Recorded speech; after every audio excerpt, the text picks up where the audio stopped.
सातों आसमान और जमीन और जो लोग उनमें हैं सब उसी की तस्बीह करते हैं, और मखलूकात में से कोई चीज नहीं मगर उसकी तारीफ के साथ तस्बीह करती है,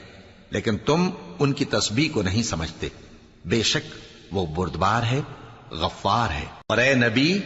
जब तुम कुरान पढ़ा करते हो तो हम तुम में और उन लोगों में जो आखिरत पर ईमान नहीं रखते छुपा हुआ पर्दा यानी हिजाब डाल देते हैं,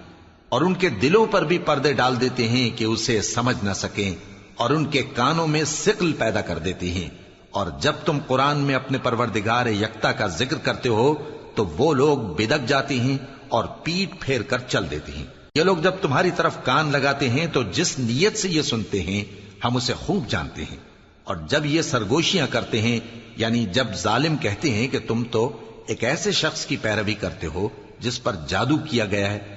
देखो इन्होंने किस किस तरह की तुम्हारे